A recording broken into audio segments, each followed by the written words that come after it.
கொஞ்சம் தேங்காய் எண்ணெய் போட்டிருக்கேன். அதில் மிளகு போட்டிருக்கேன். நல்லா ரோஸ்ட்டாக வறுத்துருக்கேன். அதில் 2 வத்தல் மிளகு போட்டுக்கோங்க.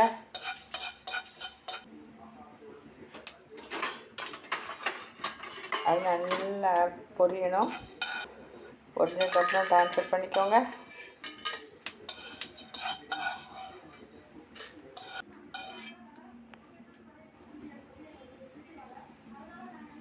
பின்ன அதில் கொஞ்சம் தேங்காய் எண்ணெய் ஊற்றிக்கோங்க. நல்லா க்ளீன் ஆக்கிய பூண்டு போட்டுக்கோங்க. ஒரு 10-15 பூண்டு போட்டுக்கோங்க. நல்லா ரோஸ்ட் வர்ற மாதிரி வறுத்துக்கோங்க.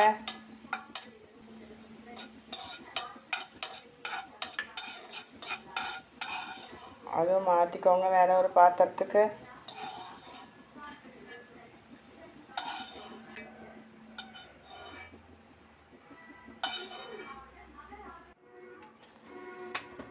பின்ன நான் சோறு வேக வச்சுருக்கேங்க குக்கரில்.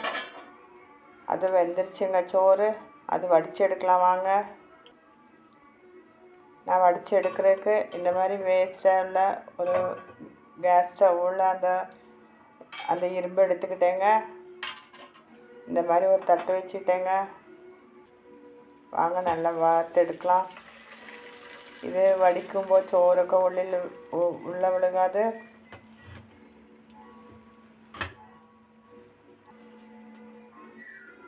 வடித்து எடுத்ததுக்கப்புறம் பார்க்கலாம். பின்ன நல்லா ஆறிடுச்சுங்க. மிளகு, வத்தல், பூண்டு எல்லாம் நல்லா ஆறிடுச்சு. நான் கரான்னு ஒரு விப்பர் பட்டனில் போட்டு எடுத்துட்டேன்.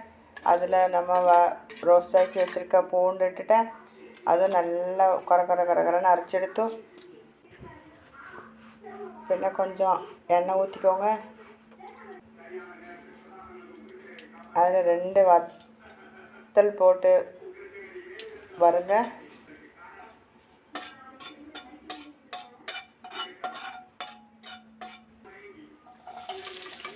பின்ன பெரிய வெங்காயம் கொஞ்சம் எடுத்துருக்கேங்க. மீடியம் சைஸ் பெரிய வெங்காயம் 2 போட்டிருக்கேங்க. அது நல்லா வதக்குங்க.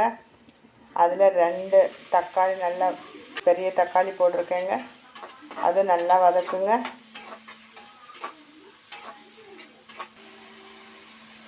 பின்ன சால்ட்டு போட்டிருக்கேங்க. சால்ட்டு உங்களோட டேஸ்ட்டுக்கு போட்டுக்கோங்க.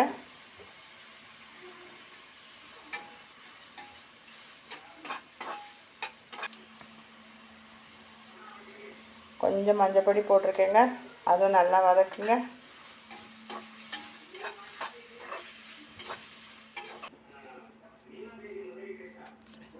பின்ன நல்லா வதக்கிட்டு பச்சை வாடை எல்லாம் போனதுக்கப்புறம் சாப்பாடு போட்டு கிளறுங்க.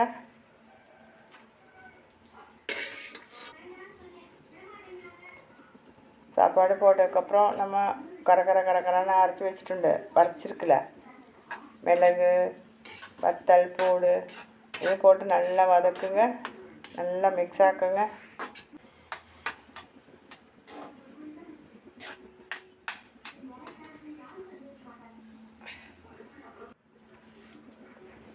எல்லாம் வதக்கிய பின்ன கொஞ்சம் மல்லி இலை போட்டு நல்லா வதக்கி எடுங்க.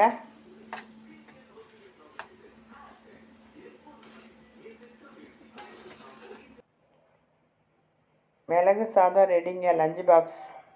தேங்க்யூ.